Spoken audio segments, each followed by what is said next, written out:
Okay ji. So today's topic of our discussion is carbohydrate metabolism. ठीक है. और बच्चे कार्बोहाइड्रेट मेटाबॉलिज्म पढ़ने से पहले वी शुड ऑल नो कि कार्बोहाइड्रेट जो हैं वो क्या होता है, कि क्या आपके पास कार्बोहाइड्रेट्स होते क्या हैं. तो कार्बोहाइड्रेट कोई भी ऐसी चीज है जिसके अंदर आपको पता है कि main molecule that are carbon, hydrogen and oxygen, they combine to form molecule that is known as carbohydrate. ये जो वर्ड है ये ओरिजिनेट भी इससे ही हुआ है. कार्बन, हाइड्रोजन और ऑक्सीजन को कंबाइन करके कार्बोहाइड्रेट का वर्ड दिया गया है. ठीक है, तो कार्बोहाइड्रेट से ये आपके सामने वर्ड आया है. और अगर हम लोग कार्बोहाइड्रेट को ही देखें तो उसकी पहले थोड़ी सी आपको थ्योरी पता होनी चाहिए. तो कार्बोहाइड्रेट जो है हम क्लासिफाई करते हैं कार्बोहाइड्रेट को on the basis of number of sugars that are present in a carbohydrate. कितने रेजिडुअल यूनिट या कितने शुगर यूनिट जो हैं वो आपके मौजूद हैं. ठीक है, तो उसी बेस के ऊपर we have divided carbohydrate into monosaccharide, disaccharide, monosaccharide, disaccharide, और आपके सामने आगे आ जाती हैं पॉलीसैकेराइड्स वगैरह के अंदर हम लोगों ने डिवाइड किया है. और अभी जो हम लोग बेसिक, अगर आप लोग मेटाबॉलिज्म को देखो तो what is the most common and what is the most important molecule that are important in carbohydrate metabolism, तो हम we will be talking about glucose. ठीक है, ग्लूकोज और इससे रिलेटेड जितने भी मॉलिक्यूल्स हैं उनके बारे में हम डिस्कशन कर रहे होंगे under the heading of carbohydrate metabolism. ठीक है जी. तो आप लोग वैसे तो रिकमेंडेड बुक्स जो हैं बायोकेमिस्ट्री के लिए लिपन कोड आपको बताई गई, मुश्ताक बताई गई, फाइक अहमद बताई गई है. किसी बच्चे को ज्यादा इश्तियाक है पढ़ने का तो वो वोइड पढ़े, लेनिंजर पढ़े, हार्पर पढ़े. ठीक है, these are the books that clear your concept very, जो है ना, अच्छे तरीके से कर देती है क्लियर. ठीक है, दीज आर द बुक्स. अच्छा, अब मेटाबॉलिज्म जो है, अगर हम लोग बात करें कि मेटाबॉलिज्म क्या होता है. मेटाबॉलिज्म होता है जनाब कि हम लोगों की बॉडी के अंदर जितनी भी लिविंग बॉडी के अंदर केमिकल रिएक्शन हो रहे हैं, all of these are considered, या all of these are consider under the heading of metabolism. ये सारे केमिकल रिएक्शन जो भी लिविंग बॉडी के अंदर हो रहे हैं ये मेटाबॉलिज्म हो गया. अब मेटाबॉलिज्म जो है आपके सामने, आपको पता है कि जितने भी मेटाबॉलिक पाथवे हैं वो क्या होते हैं, उनको हम दो हिस्सों के अंदर डिवाइड कर देते हैं. ठीक है जी. एनाबॉलिक पाथवे होता है, कैटाबॉलिक पाथवे होता है. ठीक है, एनाबॉलिक पाथवे क्या होता है? एनाबॉलिक पाथवे कोई भी ऐसी चीज या कोई ऐसा reaction in which smaller molecules are combining to make a bigger molecule, ये एनाबॉलिक पाथवे. ठीक है, और कैटाबॉलिक पाथवे क्या होता है? कैटालाइसिस से है ये वर्ड. ठीक है, so catabolic pathway is the pathway in which a molecule, a bigger molecule is being broken down into smaller molecules. ठीक है जी. अच्छा, अब अगर हम लोग यहाँ पे जो है ना डिस्कस कर रहे हैं कि बच्चों आपने कोई भी फूड इनटेक किया. ठीक है, फूड इनटेक को हम लोग क्या करेंगे, फूड इनटेक के अंदर हम लोग जो है उसको फूड मॉलिक्यूल आया, फूड मॉलिक्यूल को सिंपल मॉलिक्यूल के अंदर हमने कन्वर्ट करना है. तो यहाँ पे एक आपकी हेडिंग लिखी हुई है एम्फीबॉलिक पाथवेज. ठीक है, तो अब एनाबॉलिक भी हमें पता है, कैटाबॉलिक भी पता है. हम तो जो है फर्स्ट सेकंड ईयर से आए हैं तो हमें तो पता है कि what are anabolic and catabolic. But we should also know what is amphibolic pathway. ठीक है, there are certain pathways in carbohydrate metabolism, जिस तरह टीसी है आपके पास, जिसके अंदर कैटाबॉलिक और एनाबॉलिक प्रोसेस हैंड मतलब साथ साथ हो रहे होते हैं. ठीक है, तो ऐसे केमिकल रिएक्शन या ऐसा साइकिल या ऐसा प्रोसीजर, ठीक है, जिसके अंदर एनाबॉलिक भी प्रोसेस हो रहा हो, कैटाबॉलिक भी हो रहा हो, ठीक है, उसको हम लोग एम्फीबॉलिक पाथवे कहते हैं. ठीक है जी. अच्छा, एम्फीबॉलिक के अंदर हमारे पास तीसरे की एग्जांपल आ जाती है, लेकिन एनाबॉलिक के अंदर किसकी एग्जांपल? एनाबॉलिक के अंदर आपके सामने एक बड़ा कार्बोहाइड्रेट पॉलीसैकेराइड हमने बनाना है. ठीक है, स्मॉलर यूनिट्स कंबाइन करेंगे तो give rise to a bigger molecule that is, कोई भी आपको पॉलीसैकेराइड हो सकता है. ठीक है, कैटाबॉलिक के अंदर हमने क्या करना है, हमने ब्रेक डाउन करनी है. हमने वही जो आपका पॉलीसैकेराइड बना हुआ है उसकी ब्रेक डाउन करेंगे तो आपके पास स्मॉलर यूनिट, जो कि जैसे सपोज ग्लूकोज जो है वो मिलकर कोई एक बड़ा पॉलीसैकेराइड बना रहा है तो वो ग्लूकोज आ जाएगा, दैट इज स्मॉलर यूनिट. यहाँ पर अगर हम लोग वैसे बात करें कि एक ग्लूकोज है, ग्लूकोज की ब्रेक, ग्लूकोज एक बड़ा मॉलिक्यूल कंसिडर करें तो it will broken down into smaller molecule like carbon dioxide and water in our system. ठीक है, तो bigger molecule is giving rise to a smaller molecule, that's why it is considered catabolic process. अच्छा जी.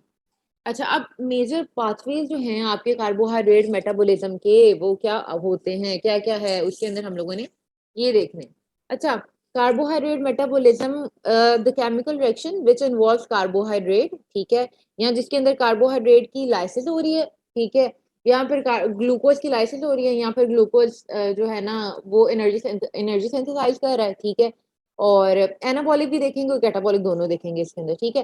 तो carbohydrate metabolism के अंदर शुरू करने से पहले वी शुड नो कि मैंने जैसे पहले ही डिस्कस किया कि बेटा कार्बोहाइड्रेट मेटाबॉलिज्म है, तो कार्बोहाइड्रेट मेटाबॉलिज्म के अंदर glucose is the most common, ठीक है, और abundant carbohydrate that is present in body, ठीक है। तो अब वो जो ग्लूकोज है ये कहाँ से आ रहा है? अच्छा, अब यहाँ पे ना, यहाँ पे आपको जो मेटाबॉलिज्म है, अगर हम लोग बिगर लेवल के ऊपर देखें तो मेटाबॉलिज्म होता कहाँ पे है? मेटाबॉलिज्म तो बेटा जी हो रहा है हम लोग के सेल के अंदर, ठीक है। लेकिन अब मैंने अगर फूड का कोई भी मैंने फूड इनटेक किया है, ठीक है, तो फूड के अंदर जस्ट सपोज मैंने कार्बोहाइड्रेट रिच डाइट खा ली, ठीक है। तो अब मेरी बॉडी के अंदर या मेरे ब्लड के अंदर क्या होगा? ग्लूकोज लेवल राइज कर रहा है, ठीक है। अब वो जो ग्लूकोज लेवल राइज कर रहा है मेरी बॉडी का, मैंने क्या करना है? मैंने होम्योस्टेसिस मेंटेन करना है। तो I have to regulate this glucose, यहाँ पे मुझे ड्रॉप डाउन करना पड़ेगा जो नॉर्मल रेंज है मेरी ग्लूकोज की, ठीक है। तो for that I have to move glucose from my blood towards the cell, ठीक है जी। अब यहाँ पे आप डायग्राम के अंदर देखें कि जनाब आपकी ये ब्लड स्ट्रीम है, ठीक है, and this is your cell, ठीक है। यहाँ पे उन्होंने कहा मस्कुलर सेल है आपका, ठीक। तो आपकी ब्लड स्ट्रीम से you have to move glucose from blood into the cell in order to maintain, या in order to homeostatically perform या मेंटेन करें क्या? ब्लड ग्लूकोज लेवल, ठीक है जी। तो अच्छा, उसके लिए तो हम लोगों को पता है, हम बचपन से ही पढ़ते आ रहे हैं कि जनाब इंसुलिन हमारी बॉडी के अंदर जो पैनक्रियाज है वो प्रोड्यूस करती है।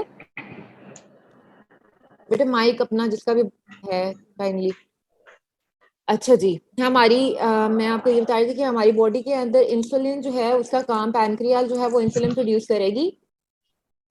अच्छा, इंसुलिन प्रोड्यूस करेगी और इंसुलिन क्या करेगी? इंसुलिन करेगी कि जनाब हमारे ब्लड से, या ब्लड शुगर, अगर शॉर्ट में हम बात करें तो ब्लड शुगर लेवल को ड्रॉप डाउन कर देगी, ठीक है।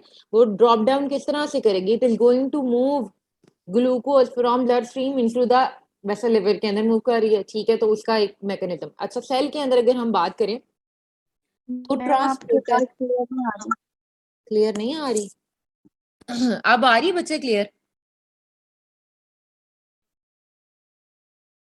जी।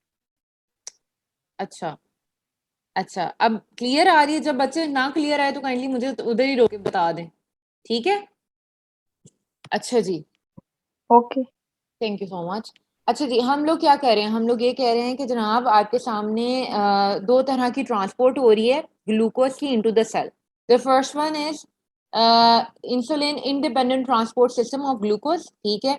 आपके पास वो ट्रांसपोर्ट जिसके अंदर आपका ग्लूकोज की movement from blood into the hepatocyte या इरेथ्रोसाइट या फिर ब्रेन के अंदर उनकी जो ट्रांसपोर्ट है, it is not actually dependent upon insulin. उसको इंसुलिन नहीं चाहिए ग्लूकोज को इन सेल्स के अंदर मूव करवाने के लिए, ठीक है जी। हेपेटोसाइट के अंदर, एरिथ्रोसाइट के अंदर, एंड इन योर ब्रेन, ठीक है। This one is consider glucose transporter one, ठीक है, ग्लूट वन भी कहते हैं इसको, ठीक है जी, ये वाली।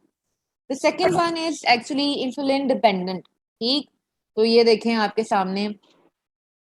अच्छा, इंसुलिन, बेटा जी अपने अपने माइक काइंडली म्यूट कर लें। अच्छा जी, हाँ। तो हम लोगों के सामने नेक्स्ट वन जो है वो ट्रांसपोर्टर हैं जो कि मसल और एडिपोज टिश्यू के अंदर होते हैं। दीज आर ग्लूट फोर या glucose transporter four, they are actually dependent upon insulin, ठीक है। यानी इंसुलिन अगर रिसेप्टर के ऊपर आकर लगेगी as shown in this diagram, then the glucose is going to move inside the muscular cell, ठीक है जी। अब हम लोगों ने अभी तक क्या किया बच्चे? अभी तक हम लोगों ने सिर्फ ये किया है कि मेरी बॉडी के अंदर ग्लूकोज इनटेक मैंने किया, कार्बोहाइड्रेट इनटेक मैंने किया, and I have to maintain my blood glucose level. That is why insulin, that is why the insulin performs absorption of या मूवमेंट करवा रही है किसकी? ग्लूकोज की, किसके अंदर? सेल के अंदर, ठीक है जी। यहाँ तक किसी को कोई इशू है तो बताएं। नहीं इशू? चलें फिर आगे। बेटे मेरी आवाज क्लियर है अभी? Yes ma'am. ओके जी। मैम क्वेश्चन है, ये जो जी जी। इंसुलिन डिपेंडेंट ट्रांसपोर्ट सिस्टम है, इसको हम फैसिलिटेटेड डिफ्यूजन भी कह सकते हैं या facilitated transport? Insulin dependent facilitated transport कह सकते हैं। फैसिलिटेटेड ट्रांसपोर्ट के अंदर बेटे आप मुझे बताएंगे कि क्या हम लोग यूज करते हैं? कोई आपके अपने क्वेश्चन के सारा कॉन्सेप्ट तो होगा आपके जहन के अंदर। प्रोटीन को इस्तेमाल मेन करें। प्रोटीन प्रोटीन इज एक्चुअली ऐसे रिस्पॉन्सिबल, सुन लें। ऐसे ट्रांसपोर्ट जिसके अंदर हम फैसिलिटेट करते हैं मॉलिक्यूल को, मतलब हाँ कि जैसे ग्लूकोज को अंदर लेके जाना है तो इंसुलिन उसको फैसिलिटेट कर रहा है। ठीक है, लेकिन इसके लिए क्या होती है फैसिलिटेटेड ट्रांसपोर्ट के अंदर, आपके सामने इंसुलिन जो है वो क्या, या फिर कोई भी ट्रांसमेम्ब्रेन प्रोटीन होती है, ठीक है, जिसके थ्रू ही मूव करे। अब अगर हम लोग यहाँ पे देखें तो there are receptors involve in it, ठीक है। रिसेप्टर के ऊपर अगर इंसुलिन लग रही है, इंसुलिन डायरेक्टली इन्वॉल्व नहीं है इसके अंदर, समझ आइए आपको, ठीक है। Okay ma'am. रिसेप्टर है जिसके ऊपर जी इंसुलिन लग रही है, that is in turn moving the glucose from the blood stream towards the muscular cell, ठीक है जी। अच्छा, जी। अच्छा जी। आगे है जनाब आपके सामने जो रिएक्शन है वो है हम लोगों का ग्लाइकोलिसिस है, और ग्लाइकोलिसिस के अंदर है एम्ब्रेन मेयरहोफ पाथवे है, या फिर ईएमपी पाथवे भी कहते हैं। अब ग्लाइकोलिसिस होता क्या है, सबसे पहले तो क्वेश्चन ये आता है आपके जहन के अंदर, व्हाट इज ग्लाइकोलिसिस। तो ग्लाइकोलिसिस जो है वो सीरीज ऑफ रिएक्शन है, ठीक है, जो कि क्या करेंगे, जो ग्लूकोज को कन्वर्ट कर देंगे पायरुवेट के अंदर या फिर लैक्टेट के अंदर। अब कब पायरुवेट बनेगा, कब लैक्टेट बनेगा, वो बात की बात है।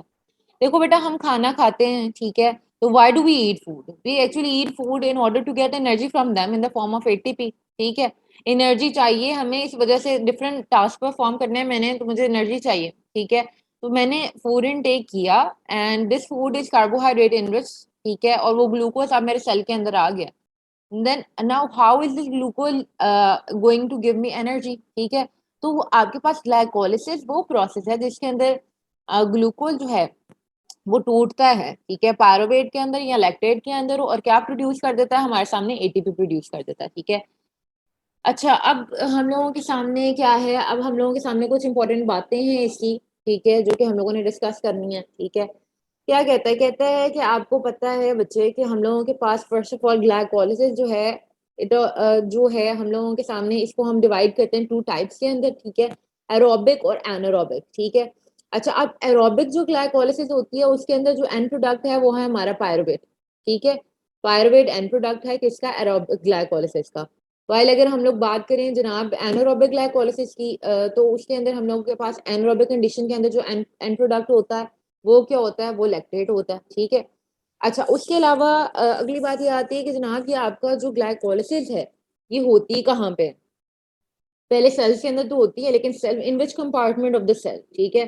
तो ग्लाइकोलिसिस आपके सामने आपके साइटोसोमल फ्रैक्शन के अंदर होती है, ठीक है। अच्छा, साइटोसोमल फ्रैक्शन के अंदर होती है। आप साइटोसोमल फ्रैक्शन के अंदर बेटा आपके जितने भी मेटाबॉलिक प्रोसेस है ना, वो जिस जगह पे हो रहे हैं उसकी पर्टिकुलर रीजन है। Reason most of the cases ये है कि जनाब the enzyme that is catalyzing the whole process is actually present in that particular part of the cell, ठीक है। तो आपके सामने आपको पता है कि हम लोगों का जो ग्लाइकोलिसिस है, ठीक है, ये आपकी जो ग्लाइकोलिसिस है वो कहाँ पे होती है, साइटोसोल में होती है। Reason being the enzyme that actually that is used in order to perform that catalysis that reaction या ग्लाइकोलिसिस, वो कहाँ पे होते हैं, वो होते हैं साइटोसोल के अंदर होते हैं, ठीक है जी। अच्छा, उसके अलावा हम लोगों के सामने कहता है कि अगर मैं ग्लाइकोलिसिस को रिवर्स कर दूं तो ग्लूकोनियोजेनेसिस हो जाएगी। अब ग्लूकोनियोजेनेसिस क्या होती है, तो बता सकता है? मैम ग्लूकोज की प्रोडक्शन को कहते हैं, मतलब ग्लूकोज बनाना। ठीक है, गुड, ठीक है, ये कब होगी, formation glucose. Formation of glucose, ठीक है जी। अब देखें हम लोगों के सामने ये कब होगी, ये भी बात है। यहाँ पे अगर मैं आपको इस तरह कहूँ कि नॉन कार्बोहाइड्रेट सोर्स से अगर मैं ग्लूकोज सिंथेसाइज कर रही हूँ, ठीक है, it will be known as gluconeogenesis. अगर इन केस मैं स्टार्वेशन स्टेट के अंदर हूँ, ठीक है, तो स्टार्वेशन के अंदर क्या होगा कि मेरा ग्लूकोज लेवल डाउन कर रहा है, ठीक है। इन दैट केस हम लोगों के पास ब्लड को क्या रिक्वायर है, ब्लड को रिक्वायर है कि हमारी बॉडी की रिक्वायरमेंट है कि ग्लूकोज बनना चाहिए किसी प्रोसेस के थ्रू, ठीक है। तो स्टार्वेशन की स्टेट के अंदर हम लोग क्या करते हैं, नॉन कार्बोहाइड्रेट सोर्स से क्या बनाते हैं, आपका ग्लूकोज बनाते हैं, ठीक है। This is known as gluconeogenesis, ठीक है। अच्छा, और आपका वो फॉर्म कार्बोहाइड्रेट की जिसको that can be possibly use by the brain as a source of energy is glucose only. हाँ जी, आवाज क्लियर आ रही है?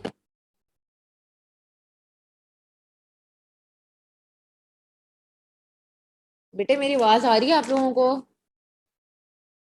Yes yes ma'am. Yes ma'am. No ma'am. हाँ अब आ रही है आवाज, अब क्लियर? यस।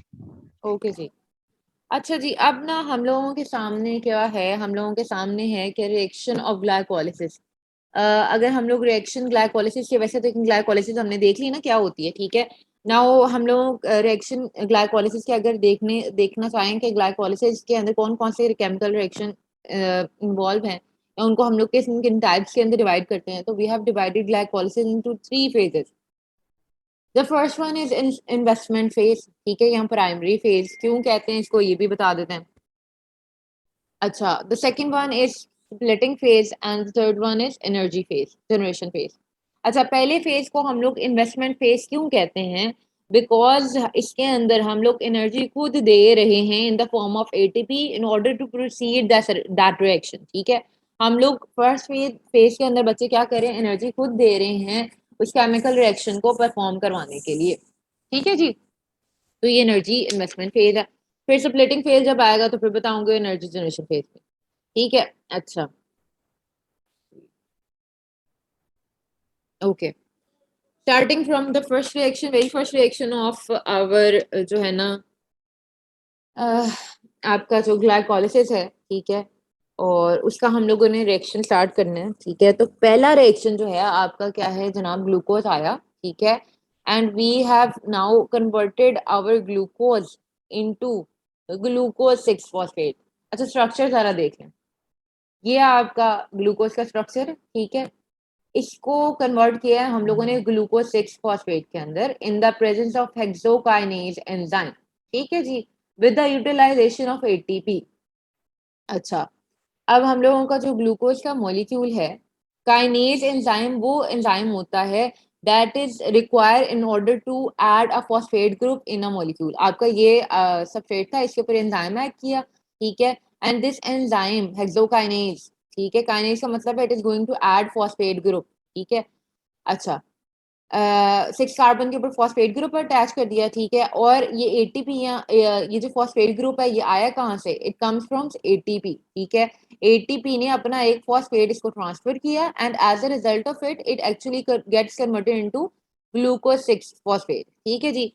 अच्छा, अब ये जो स्टेप है ये आपके सामने, इसके अंदर हम लोगों की एनर्जी यूटिलाइज हो रही है, ठीक है, लेकिन we have now converted this glucose into glucose 6 phosphate, ठीक है जी। This is the very first step of our जो है ना आपका ग्लाइकोलिसिस है, उसका पहला स्टेप है, ठीक है। अच्छा जी, और उसके अलावा क्या कहता है, कहता है कि आपके सामने ये जो स्टेप है that is the conversion of glucose to glucose 6 phosphate is actually irreversible, ठीक है। हम इसको सेम एंजाइम को इस्तेमाल करते हुए रिवर्स नहीं कर सकते, ठीक है जी, क्लियर यहाँ तक? Yes ma'am. ओके जी, यस मैम। ओके। अच्छा जी, आगे है जनाब ग्लूकोज 6 फॉस्फेट, ठीक है। अब जो ग्लूकोज 6 फॉस्फेट है ये आपके सामने क्या है, ग्लूकोज 6 फॉस्फेट ने कन्वर्ट होना है फ्रुक्टोज 6 फॉस्फेट के अंदर, ठीक है। ग्लूकोज बेटा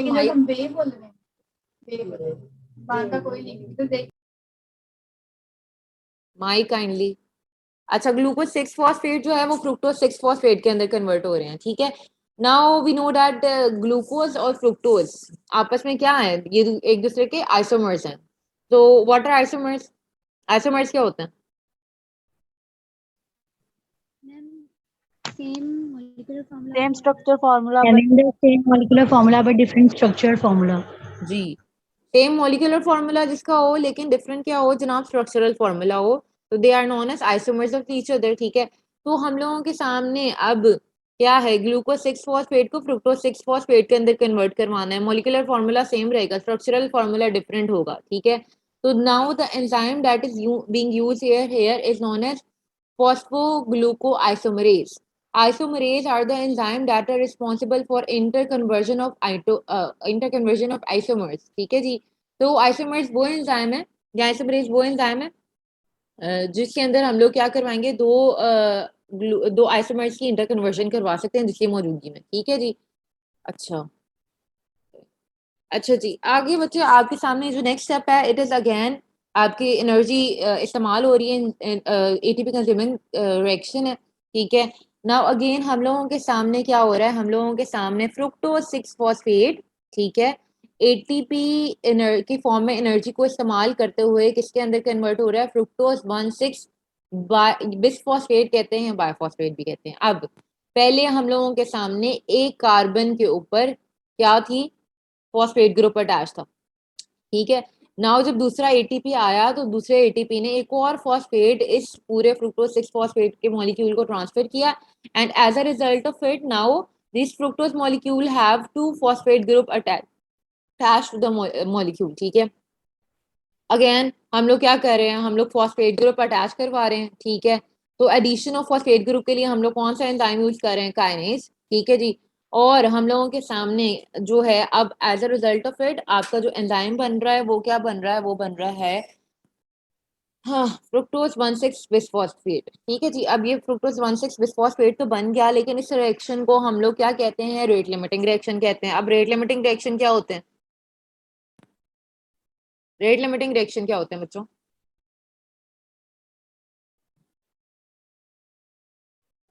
बेटा जी रेट लिमिटिंग रिएक्शन क्या होते हैं।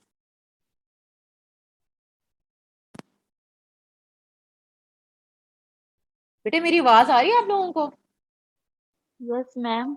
ओके जी। रेट लिमिटिंग रिएक्शन वो रिएक्शन होते हैं जिसके ऊपर पूरा रिएक्शन की स्पीड डिपेंड करती है। अगर ये स्पीडली हो गए, स्पीडली ये रिएक्शन परफॉर्म हो जाए तो the whole process goes on speedly, ठीक है। लेकिन अगर ये रिएक्शन जो है टाइम कंज्यूमिंग हो, ठीक है, तो पूरे रिएक्शन की स्पीड या पूरे प्रोसेस जो कि ग्लाइकोलाइसिस है, पूरे प्रोसेस की स्पीड जो होगी स्लो डाउन हो जाएगी। तो हम लोगों के सामने ये रेट लिमिटिंग स्टेप है, ठीक है, जिसके अंदर हम लोग क्या करते हैं, जिसके अंदर हम लोग इंटर कन्वर्शन करवा रहे हैं फ्रुक्टोज 6 फॉस्फेट की to fructose 1,6 bisphosphate, and this is the process on which the whole जो है ना आपका रेट या whole speed of the whole process actually depends, ठीक है जी। अच्छा अगली बात है जनाब हम लोगों के सामने fructose 1,6 bisphosphate is going to convert into, अच्छा अब अभी यहाँ तक हम लोगों ने क्या किया है, हम लोग मुझे बताएं कि एनर्जी इस्तेमाल कर रहे हैं कि बन रही है, इस्तेमाल कर रहे हैं। इस्तेमाल कर रहे हैं। So what can we call this pathway, अभी तक जो पाथवे पढ़ा है इसको क्या कह सकते हैं, energy investment phase of obviously, ठीक है, कि because we are yes ma'am. Using, हाँ जी, we are using energy in the form of ATP over here, ठीक है जी। तो this phase is actually known as energy investment phase, ठीक है। द जो हम लोगों ने आगे पढ़ा था ना, अगला स्टेप पढ़ा था वो था स्प्लिटिंग फेज, ठीक है। स्प्लिटिंग का क्या मतलब होता है, टूटना, ठीक है। Now the second next reaction of break this, down. जी हाँ जी। अच्छा तो आपके सामने फ्रुक्टोज 1,6 बिसफॉस्फेट है, ठीक है। अब fructose 1,6 bisphosphate in the presence of an enzyme that is aldolase, ये क्या करेगा, टू स्मॉलर मॉलिक्यूल के अंदर टूटेगा, ठीक है। अब ये जो टू स्मॉलर मॉलिक्यूल्स के अंदर टूट रहा है, तो ये जो है ये आपके सामने टू स्मॉलर मॉलिक्यूल्स के अंदर टूटेगा। जब ये टू स्मॉलर मॉलिक्यूल्स के अंदर टूटेगा तो ये क्या हो रहा है, एक बिगर molecule is being splitted down into two smaller molecule, ठीक है जी। रिजल्टेंटली हमारे पास जो मॉलिक्यूल आएगा ये क्या आएगा, डाइहाइड्रोक्सी एसीटोन फॉस्फेट, ठीक है। और दूसरा जो है वो हम लोगों के सामने आ जाएगा ग्लिसरल्डिहाइड 3 फॉस्फेट G3P, ठीक है। अब ये जो DHAP है और G3P है ये दोनों एक दूसरे के आइसोमर्स हैं, ठीक है। This one is keto isomer और ये जो है ये एल्डो आइसोमर्स है, ठीक है। ये दोनों आपस में इंटर कन्वर्टेबल है, ठीक है। So again, the enzyme that is actually responsible for interconversion of two isomers into each other is known as isomerase enzyme. क्या कहलाता है, आइसोमरेज, ठीक है जी। यहाँ तक किसी को कोई मसला है बेटा, एनी इशू, नो मैम। चलें जी, नो। No ma'am. ओके जी ओके। अच्छा अब द नेक्स्ट फेज इज आपके सामने हमारे दो फेज तो ग्लाइकोलाइसिस से गुजर गए, ठीक है। अच्छा चलें ठीक है देखते हैं। अगली बात जो हम लोगों के सामने अगला फेज जो आना है बेटा वो हम लोगों का फेज है जिसके अंदर हम लोगों की एनर्जी जनरेशन फेज जिसे कहते हैं, एनर्जी जनरेशन फेज या एटीपी जनरेशन फेज हम लोग इसको कहते हैं, ठीक है। तो हम लोगों के सामने क्या है, हम लोगों के सामने आपका वही ऊपर वाला मॉलिक्यूल जो सिंथेसाइज हुआ था, ठीक है, और ऊपर वाला मॉलिक्यूल जो सिंथेसाइज हुआ था, आई मीन G3P, ठीक है। ये G3P जो है ये क्या करेगा, ये एंटर होगा इस पूरे प्रोसेस के अंदर, ठीक है। ये डाइहाइड्रोक्सी DHAP जो बन रहा है, it is going to convert into G3P। बेटा आवाज आ रही है? Yes ma'am. Okay, it is going to get converted into G3P और फिर पूरा साइकिल ये वाला होगा, ठीक है। तो ये वाला जो प्रोसेस है, ये जो आगे पढ़ने जा रहे हैं, it is going to operate 2 times, ये 2 दफा होगा, ठीक है जी। खैर वो बाद में डिस्कशन करेंगे, अभी फिलहाल अब G3P is going to convert into आपके सामने एक मॉलिक्यूल है that is known as one three bisphosphoglycerate, ठीक है। 1,3-बिस्फॉस्फोग्लिसरेट के अंदर ये कन्वर्ट हो रहा है, ठीक है। अब हम लोगों के सामने हो क्या रहा है असल में, पहले हम ये देख लेते हैं। G3P आया, G3P ने क्या किया, G3P ने ये किया कि जनाब आपका, अच्छा को ये NAD क्या है, को एंजाइम है, ठीक है। को एंजाइम क्या होता है, को एंजाइम होता है कि बेटा सर्टेन एंजाइम जो हैं वो जो कैटालिटिक एक्टिविटी परफॉर्म करते हैं, they require a non protein part, in non catalytic part भी उनको चाहिए होते हैं for the sake of their activation, उसको हम लोग को एंजाइम कहते हैं। तो NAD निकोटिनामाइड एडिनिन डाइन्यूक्लियोटाइड जो है ये आपका, ये क्या है, ये को एंजाइम है, ठीक है। ये को एंजाइम क्या करेगा, ये को एंजाइम करेगा ये कि आपके सामने यहाँ ये जो मॉलिक्यूल था G3P था, यहाँ से क्या करेगा, 2 हाइड्रोजन एक्सेप्ट करेगा and it is going to convert into NADH, ठीक है। ये NADH2 के अंदर कन्वर्ट हो जाएगा, ठीक है। NADH2 बन गया, ठीक। अब क्या कह रहा है, अब कह रहा है कि जनाब हम लोगों के सामने वो enzyme that is responsible for the removal of hydrogen from a molecule, it is known as dehydrogenase. क्या कहलाता है, डिहाइड्रोजिनेज। डिहाइड्रोजिनेज क्या होता है, it is the enzyme that is responsible for the removal of hydrogen from certain enzyme is known as dehydrogenase, ठीक है। तो dehydrogenase आया, उसने G3P से 2 हाइड्रोजन रिमूव किए, as a result of it it synthesize NADH, ठीक है। तो आपके सामने as a result of it क्या बन गया, 1,3-बिस्फॉस्फोग्लिसरेट, ठीक है जी। अच्छा आपके सामने जो है ऑक्सीडेटिव फॉस्फोराइलेशन और सबस्ट्रेट लेवल फॉस्फोराइलेशन क्या होता है, लेक्चर भी खत्म होने वाला है। ऑक्सीडेटिव फॉस्फोराइलेशन क्या होता है बच्चे,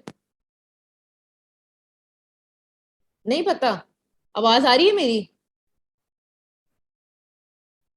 यस मैम। ओके जी। अच्छा अब यहाँ पे जो NADH बना ना बेटा, ये क्या है, ये हाई एनर्जी मॉलिक्यूल है। हाई एनर्जी मॉलिक्यूल से मुराद है कि it is going to make energy, ठीक है। और एनर्जी किस फॉर्म में करे देगी हमें, ये NADH जो है जनाब जाएगी आपके सामने इलेक्ट्रॉन ट्रांसपोर्ट चेन के अंदर। जब ये इलेक्ट्रॉन ट्रांसपोर्ट चेन के अंदर जाएगी तो ये क्या करेगी, ये जनाब हम लोगों को each NADH will give 3 ATPs, ठीक है। तो 2 NADH बन रहे हैं ना यहाँ पे, तो टोटल कितने कितने ATP हो गए, 6 हो गए। हर NADH कितने दे रहा है, ATP 3 ATP दे रहा है। तो 2 NADH अगर यहाँ पे बन रहे हैं तो it is going to give हम लोगों को 6 ATP देगा, ठीक है जी। तो अगर हम लोगों के सामने क्या हो, अगर हम लोगों के सामने ऑक्सीडेटिव फॉस्फोराइलेशन होता है जिसके अंदर हाई एनर्जी मॉलिक्यूल जो है वो बने, ठीक है, उसको ऑक्सीडेटिव फॉस्फोराइलेशन कहते हैं। This high energy molecule is going to pass down to, ये किधर पास होगा, ये जाएगा ITC में और फिर जाके एनर्जी देगा। ये हम लोगों को हैंड्स ऑन एनर्जी नहीं दे रहा, ठीक है। तो ये ऑक्सीडेटिव फॉस्फोराइलेशन। जब अगले ही जगह पे आ रही है आपकी सबस्ट्रेट लेवल फॉस्फोराइलेशन। नाउ बेटा आपके सामने अगली बात ये है कि 1,3-बिस्फॉस्फोग्लिसरेट बन गया था, ठीक है। 1,3-बिस्फॉस्फोग्लिसरेट आया और काइनेज आपके सामने वो एंजाइम है that is responsible for exchange of phosphate group, ठीक। इसने क्या किया, इसने किया ये कि जनाब आपके सामने एडिनिन डाई न्यूक्लियोटाइड फॉस्फेट था, ठीक है, ADP था, 2 मॉलिक्यूल थे इसके। और ये जो है जनाब इसने 1,3-बिस्फॉस्फोग्लिसरेट से एक ग्लिसरेट ले लिया, ठीक है, और कन्वर्ट किसके अंदर हो गया, ATP के अंदर कन्वर्ट हो गया, ठीक है जी। और as a result of it आपके सामने क्या बन गया, 3-फॉस्फोग्लिसरेट। क्या बन गया, 3-फॉस्फोग्लिसरेट। अब ये 3-फॉस्फोग्लिसरेट जो है किस एंजाइम की मौजूदगी में बना, फॉस्फोग्लिसरोकाइनेज की मौजूदगी में। And kinase is again the enzyme that is responsible for exchange of phosphate group in process, ठीक है। अब मुझे बताएं यहाँ पे जो एनर्जी बन रही है वो डायरेक्ट ATP के फॉर्म के अंदर बन रही है, ठीक है। ATP को जरूरत नहीं है कि वो इलेक्ट्रॉन ट्रांसपोर्ट चेन में जाएगा कभी तो फिर जाकर ट्रांसमेम्ब्रेन से गुजरेगा, डिफरेंट प्रोसेस डिफरेंट प्रोटीन से होगा। फिर हम लोगों को एटीपी देगा ना। नहीं, ऐसा नहीं है। This ATP is readily available to B